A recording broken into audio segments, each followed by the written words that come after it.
the Conscious Style podcast, where we explore what it will take to build a better, more sustainable, and equitable future for fashion. I'm your host, Elizabeth Joy. Now let's dive into today's episode.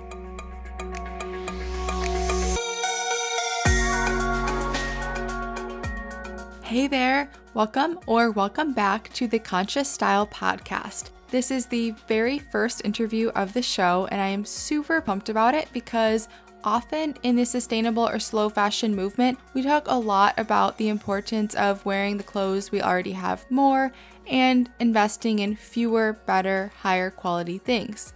But we don't talk a lot about how to actually do that, how to actually wear our clothes more, or what we even look for in a high quality piece. But today, that is changing. I am chatting with Jess Atkins, the co-creator of Stylebook, which is a virtual closet management and outfit planning app that has been featured in the likes of Vogue, New York Times, and InStyle. Jess also authored the book, The Whole Closet Method, which has a realistic decluttering guide and also includes styling advice, tips for maximizing your clothing use, and a whole lot more. We will be talking about the app, the book, and Jess's approach to wardrobe management and maximization, much more in this conversation. Before we get going though, I just wanted to quickly remind you that if you are liking the show so far, or if this is your first episode and you like it, make sure that you are subscribed or following so that you do not miss future ones. We have an awesome lineup of guests for season 1, and I know that you do not want to miss these chats if you are at all interested in sustainable or ethical fashion. All right, now let's dive in and hear how and why Jess, along with her husband Bill, decided to create the Stylebook app. I'll get started just telling you about a little background on Stylebook. So my husband and I made it at the time when we started it. He was my boyfriend. We knew each other since high school, and we had just graduated college. And he just really wanted to make an iPhone app because the iPhone was new and they had opened it up to any developers, which was extremely unusual. And I had just had this idea from when I was interning in fashion closets. So in college, I worked in the Vogue fashion closet and I worked in the Modern Bride magazine fashion closet. And basically my job was to track the borrowed sample clothes. We used pen and paper for that and Polaroids. And I just really wanted a digital way to do that and to solve that problem. And then I sort of combined that idea with personal wardrobe management, because obviously there aren't a lot of magazines that need that sort of thing. And I had seen like some editors who were keeping track of their own wardrobes using like this like little written outfit formulas, or also using Polaroids, just like throwing an outfit on the floor and taking a picture. We just kind of use that as inspiration. And then Bill and I worked together to build the tools. Back then, it didn't do nearly as much as it does now. I mean, Stylebook's been around since 2009. So it's evolved a lot since then, but that's how it started. Very cool. I love knowing that story of how Stylebook came to be. So then where did the whole closet method kind of fall into that journey, that story? So I actually wrote that book last year. That was something that came to me because it covers my whole philosophy on how to use Stylebook and how to like manage your wardrobe. Bill always heard me talking about these kinds of things, and I always have all these little tricks and methods of like, how do I get more wears out of something? How do I save money when I'm shopping and that kind of thing? And he's like, you know what, you should write this down because I've just been hearing you blab about it for like years. You should tell other people. So I was like, okay. So I decided to make it a book. And, you know, like I said, that Stylebook has been around for so long. We were their original closet management app. There was nothing like that at all when we first started. So I just sort of forgot that not everybody follows my thought process on it. And writing the book was a way to put everything condensed in one place in an easy to follow step-by-step method to try to help somebody shift their perspective of how they see their wardrobe from just sort of a struggle to being something that's more cohesive, that works together. It's like a mix and match. That's why it's called the whole closet method, because it's like seeing your wardrobe as one piece that works together. Yeah, I love that. And a key part of the sustainable fashion conversation is wearing what we have more, but sometimes this is easier said than done, partially because many of our closets are unorganized, maybe full of things that we don't wear anymore, and so on. So I'm really excited about your method and this app that makes it so much easier and actually makes it fun to organize our closets. Can you tell us how curating and organizing our wardrobes can help us wear our clothes more? So The number one thing is you can't wear clothes that you don't know you have. So keeping an inventory keeps like a digital list that you can see at any time, anywhere, no matter how messy your closet is, no matter how much laundry is still in the laundry bin. You can't lose clothes in the back of your closet that wind up languishing there for years because you see everything in one place right in front of you. So that's like the most important thing, is just being aware of what you own already. And then the other thing is just the ability to save outfit ideas when you feel creative. So I always recommend that people save as many outfits as they can when they first buy something. And of course you do it at other times too, but that's when you feel like the most excited about something, where you like have all these big plans for what you're going to wear. And I think that saving those ideas right then when you feel like that, it's going to make it way more likely that you actually wear that piece of clothing a lot, because you don't have to come up with that stuff on the fly later. So like later, if you're late, if you're just have other things on your mind, I mean, not everybody wants to think about clothes all the time. It will give you easy access to those ideas so you actually use the clothes. I love all of those ideas, like making outfit combinations as soon as you get a piece, or as soon as you rediscover a piece in your closet, or when you're just feeling creative. I think that is incredibly useful. Which brings me to my next question, which is this universal appeal of this usefulness. You know, the Stylebook app has been featured in a wide variety of publications like the New York Times, Wired, Good Housekeeping, Marie Claire, The Today Show, and even GQ. I mean, many of these publications don't necessarily talk about sustainable fashion that often, or maybe even at all yet, but they're sort of introducing the concept of at least wearing our clothes more, slowing down our consumption through featuring your app. So what do you think is so appealing universally outside of this sustainable fashion bubble about organizing our closets and making the most out of our clothes? Well, I think it appeals to people because being a conscious shopper, it benefits you as an individual and it benefits the environment. So I feel like people who get the style book through sustainability, they are thinking about sustainability right off the bat. But I feel like other people who reach style book are thinking about the benefits that they'll receive themselves. And it just happens to be that stuff makes you consume less. So for example, when you plan outfits in advance, like we were just talking about, you save time in the morning. So like you're not stressed getting dressed, you don't mess up your closet pulling out a million clothes. Everything kind of stays neater and you get dressed faster and better because you have planned a good outfit ahead of time. And then also it gives you the ability to rewear outfits. So a lot of people, when they have a great outfit that they get a lot of compliments on, sometimes they like wait to rewear it because they don't want to repeat too often. And by that time they forget about it. So when you save it inside Stylebook, you have the ability to have more access to these outfits that just kind of make you happy, which is great. Finally, the last thing I would say is that you save money, because when you have a closet inventory, it's much easier to shop with your existing wardrobe in mind because it's on your phone.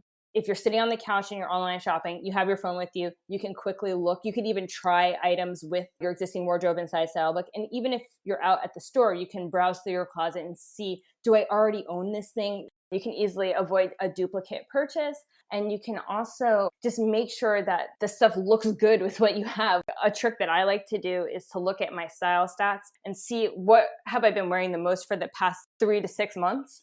And then if the new thing that I want to buy doesn't fit in with that stuff, I don't buy it, because that's obviously what I'm into right now. And if this new piece is coming straight out of left field, then I know it's not going to, how can I make outfits with it if it doesn't match with the stuff that I have? Totally. And that's one of the questions that I try to ask myself before purchasing a piece. You know, can I wear this with other items in my closet? Do I have something really similar? Because sometimes we're drawn to similar things again and again because we just really like a certain style, and we forget maybe that there's actually something quite similar in the back of our closet. Or Definitely. Before I started tracking with the Stylebook full time, I like literally have 6 black tote bags. What am I going to do? Like they're like the same. I just kept buying them over and over again.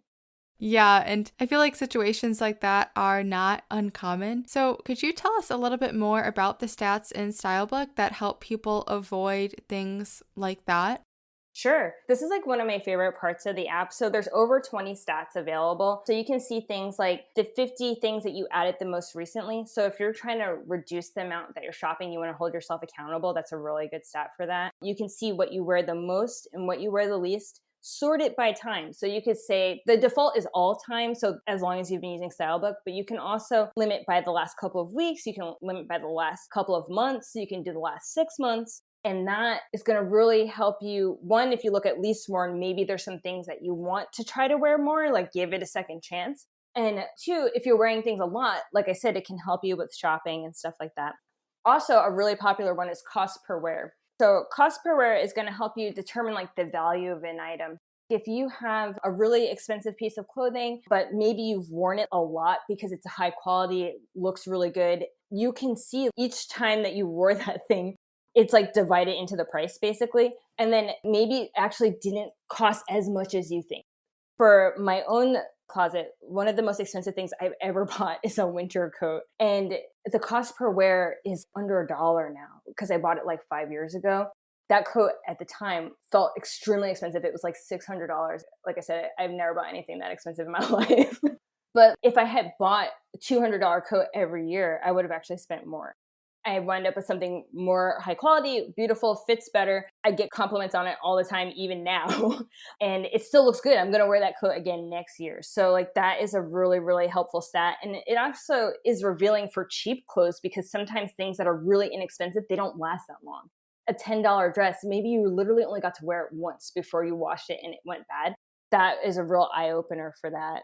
Yeah, absolutely. I think cost per wear is something that we talk a lot about in the slow fashion and sustainable fashion community because often higher quality and ethically made, sustainably made pieces, especially, are more expensive. But we have to think about that cost per wear and see, the true cost of that item. And also with that, though, it's really helpful that you can figure that out in your app because while the concept of cost per wear is nice, realistically, are we going to keep a running tally about how many times we wore something? Like, how can you keep track of that? Right. We have, so many garments and we have a lot of other things to think about. So that's really useful that you can just get that in the app. So I'm constantly thinking about ways that we can engage people in the sustainable fashion movement who are outside of this current bubble or echo chamber, which is kind of something what your cost per wear, for instance, does and in your app in general. So how might encouraging people or making it easier for people to organize their closets and in the process understand their style and wear their clothes more be an entry point into sustainable fashion for a wider audience? Well, the first thing is tout the benefits. So like I was mentioning before when we were talking about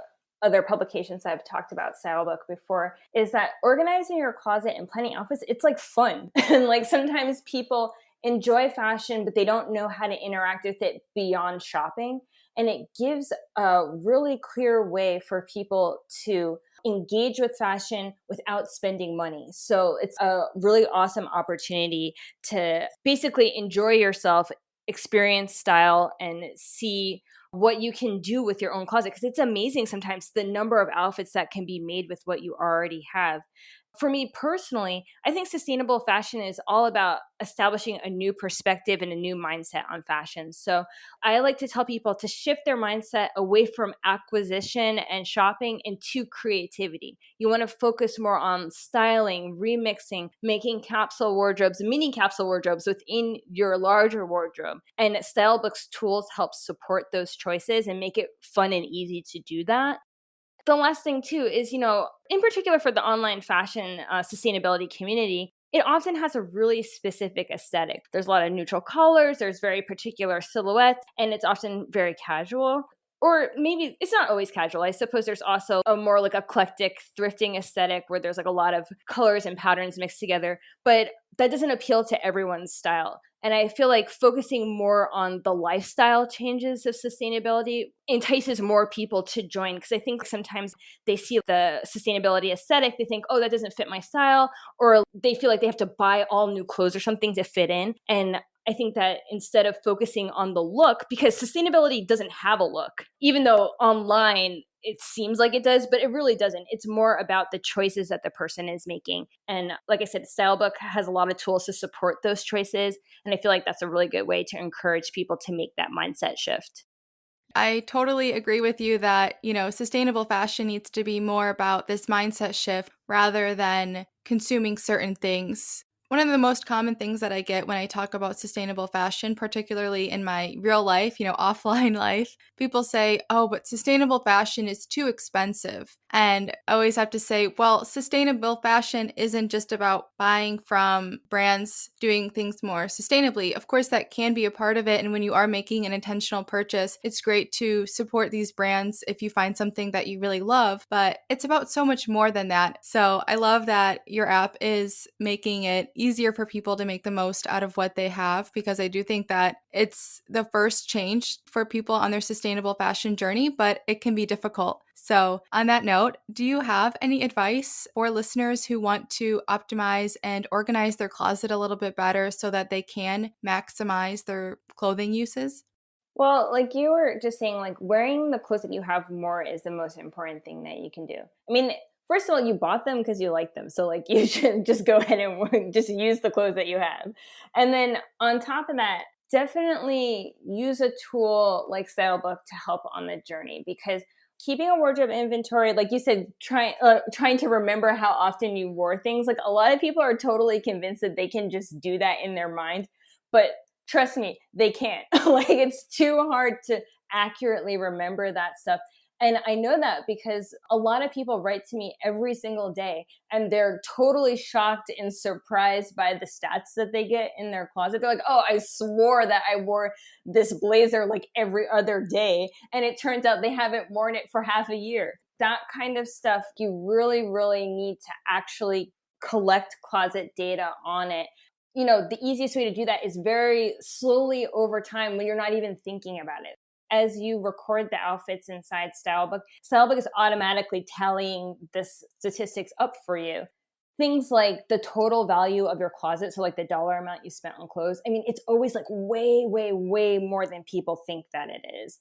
Even the number of clothes is way more than they think. For me personally, I always feel like I have a really small closet, especially like when I look at Instagram or TikTok and I see closet tours and they have like more t-shirts than I even have clothes. Like, it always makes me feel like, oh, like kind of smug, like, oh, I have this like little teeny tiny closet. But when I really look at the numbers, I'm like, holy crap, I have like 30 pairs of pants. That's a lot, especially when you consider seasons and you're really just not wearing things as much as you think. I live in New Jersey, so we have 4 seasons, very distinct seasons. So the time period that I can wear a light jacket is really short. So even if I wear it frequently in the fall and spring, at the end of the day, sometimes it's just really not that much. I think that taking the time to collect that information is really beneficial, because as you do it over time, you'll get information like what stuff are you actually wearing the most? And that can help you actually make the decision to buy more expensive versions of it. I know you were saying it's kind of difficult for people to shift from buying a $10 shirt to buying like a $100 shirt. But if they saw in their stats, hey, I actually wore that tank top from H&M, like somehow they squeezed 30 wears out of it, it wouldn't be such a bad idea to maybe go ahead and buy a slightly better version of it, because one, a more expensive version will be made out of nicer material, so it'll look better. So if you have a polyester tank top versus a silk tank top, the silk one is going to look nicer. And also, the more expensive price point that you can achieve, the better the fit will be. So this is something that people don't really think about that much in terms of fast fashion.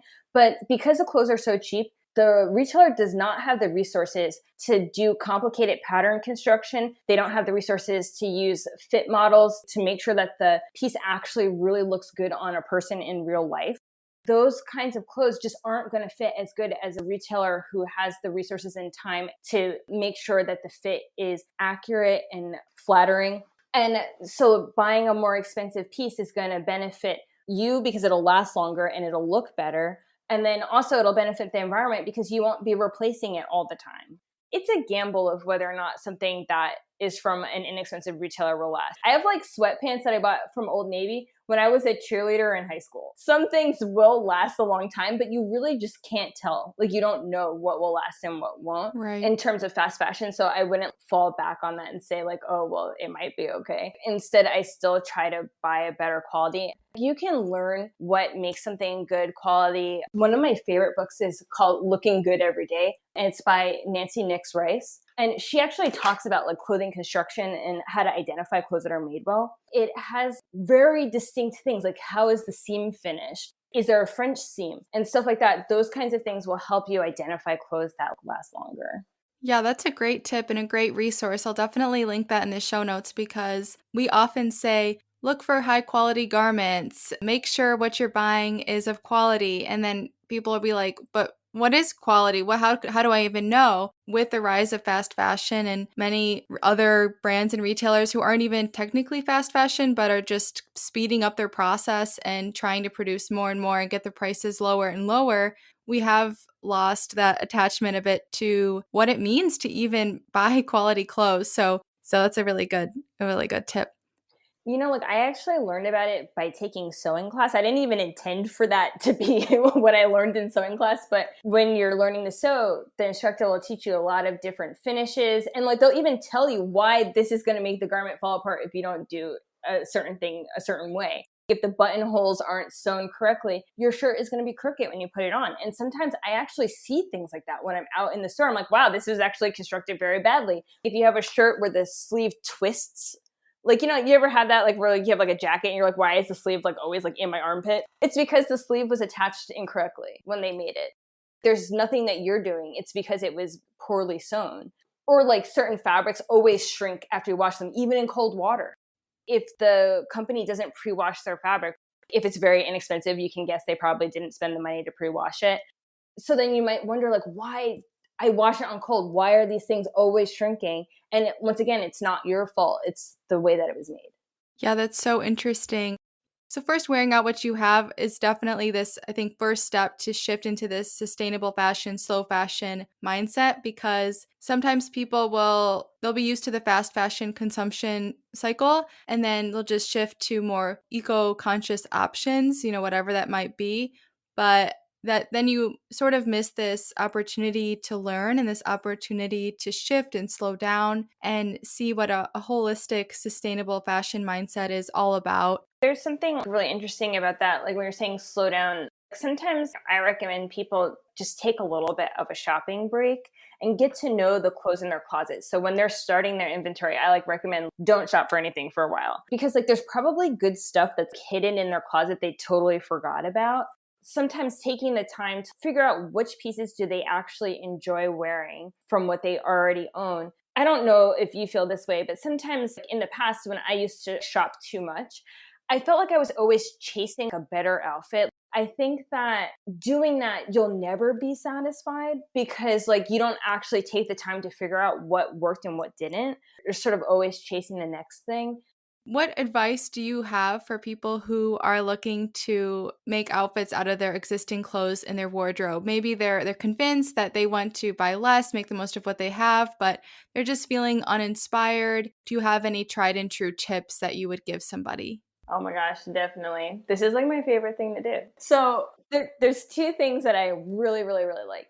The first thing is that I look at Pinterest and I look at Instagram and I actually recreate outfits with Stylebook as I'm browsing. I'll look at those things on the computer and I have Stylebook on my phone and I'll reverse look something up. So let's say I have a brown blazer that I'm interested in styling a new way. So I'll just type in brown blazer as a hashtag, and then I'll look at all the different outfits and then I'll look through my Stylebook to see, can I make something that feels like that outfit? Maybe it won't be exactly the same, but has a similar vibe to it. For example, on Instagram the other day, I saw this really cute outfit. It was a tan black and white outfit, but it was actually pants with a t-shirt and a little tan bag with a stripe on it. And I actually have a skirt that looks just like that bag that the woman was wearing. So I made a similar outfit using that skirt that I had. And it's the same kind of colors, same kind of casualness. And I felt really happy that I was able to recreate that without feeling like I needed to buy those exact pieces. And that's a really fun thing to do. And then the second thing would be to make a little miniature capsule for yourself. So make a theme. There's a lot of these that happen on Instagram on a regular basis. So if you can't think of something, you can look at the Median Moda, and she has a closet outfit challenge index. So every week there's basically new outfit challenges that you can look at. And there will be themes like party clothes or Parisian chic, or maybe it'll just be spring or something like that. It could sometimes just be really generic. but then challenge yourself to take a group of items. I like to do 10 items and then make the same number of outfits as you have the items. So like a 10 by 10. So that's like a really popular concept on Instagram. So you take 10 items and you make 10 outfits with them. And I find that that really inspires me to get creative. And I like to do this in Stylebook because it's really easy to just remix it on the phone without having to actually locate those items in my wardrobe while I'm thinking about it. I like sit on my sun porch, I browse Pinterest, and like I just sit there and make as many outfits as I can. And I think that thinking of it as a creative challenge to occupy your time when you're bored instead of like a struggle to squeeze more outfits out of your closet is definitely the way to go. So like take advantage of your creativity, take advantage of your boredom, and make those outfits at times when you feel like relaxed and you feel excited about fashion. That was a lot of great advice. I've totally experienced much of what you talked about with the 10 by 10 challenge. I've done that a couple of times, and I've explored new ways of mixing and matching items that I've had in my closet, some of them for like 6-7 years, and I found new ways of wearing them thanks to this challenge because sometimes these limitations or these boundaries actually can inspire more creativity than if we just had endless options. So I love that. I love that tip. Next, I wanted to move into the final question, which I ask all guests, and that is, what does a better future for fashion look like to you? Well, it's my hope that poor quality clothes will fall out of fashion and the trend cycle will slow down a little bit. I want to see good quality mid-price clothes, and also in a wide range of sizes, because sometimes I feel like clothes are available, but they're only available in like very small sizes. And there's no petite, there's no tall, there's no plus size. But I want good quality mid-price to be easier to find when you go out to the store. Because like right now, especially if you go shopping brick and mortar, I hardly ever see a wide selection of stylish options that are between $80 and like $200 something. Like I feel like it's either really cheap or really expensive. And I think the reason for that is that fast fashion is sort of making mid-price retailers try to compete with them. So they're trying to lower their prices and the quality is going down a little bit. I hope that if people slow down what they buy, they take more thought and consideration into each purchase instead of like looking for a style that they know they're only going to wear for a month because the next month they're going to want new styles, instead shopping for clothes that they foresee having in their wardrobe for a couple of years. I really, really hope that there will be more high quality options available for more people. And like I said, including wide size ranges, because right now, like I'm petite, so I'm very short and there's not that many options for petites. And it's even worse if you're plus size. So I really want to see retailers take that seriously because most women in the United States are either petite or plus size. So like, I don't know why they ignore those size ranges, but it would be great to just have more options because right now it's really difficult to find good fabric, good construction, and in a stylish contemporary style. Like I find that really difficult to find, and I don't think I'm alone. And I hope that people learn to appreciate higher quality clothes too. I feel like the bar has been lowered a lot by fast fashion of what is quality. Absolutely. And as I was kind of saying before, this disconnection to what quality even is. So I hope that we can rebuild that connection to our clothes. Yeah. Also, gives an opportunity to celebrate seamstresses and artisans and people who do amazing things with clothes. The talent that sometimes it takes to embroider something, or learning about fashion history is also a really good way to like appreciate clothes and also learn to identify what's good and bad. I saw an exhibit in Bath, England about lace and how lace was made in the past by hand, and it blew my mind. I had no idea that it was hand done with little spools and thread. Learning about things like that can definitely shift your perspective on clothes. Yes, so true, so true. Well, thank you, Jess, so much for all of your insights and perspectives. Are there any final words that you would like to leave our listeners with? I would like to just encourage people to wear their clothes more and to keep track of it. So I always try to wear my clothes 30 times, and I am sometimes sad that I don't actually get there because the item falls apart or something before then. And to also look for inspiration outside of the internet. Like, I know I was just saying I love Pinterest and Instagram, and that's true, I do. But I feel like the algorithms of these social networks really show you the same stuff over and over again. And it kind of warps your perspective of what is fashionable, what other people are doing, especially if you see like a lot of thrift hauls or fashion hauls. It can put pressure on you to feel like you need to shop all the time.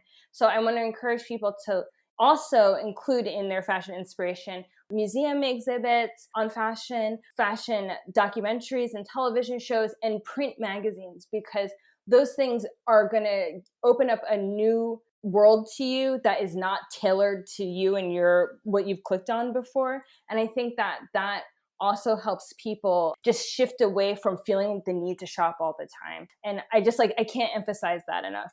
As a technology person, and just like seeing how these things work from the inside, definitely do some analog stuff too.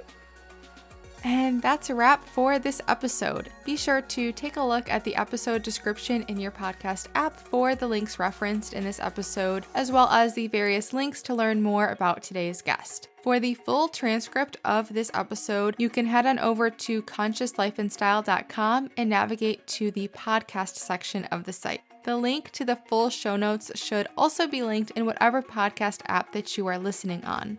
If you would like to spread the word about this show and help the content reach more people, you can share the episode or podcast with a friend, screenshot this episode and share about it on Instagram stories, tagging @ConsciousStyle. And if you are listening on Apple Podcasts, something that really helps is to leave a rating and review. Thank you in advance for supporting the show in whatever way that you can. For more conscious content, you can subscribe to our weekly newsletter, The Conscious Edit. In this newsletter, I share recommendations for reading, listening to, watching, and much more. To get on that list, you can head to consciouslifeandstyle.com/edit. And a link to subscribe will also be in the episode description. Thank you for tuning in to the Conscious Style podcast and sticking around until the very end. I'll see you again, same time, same place next week.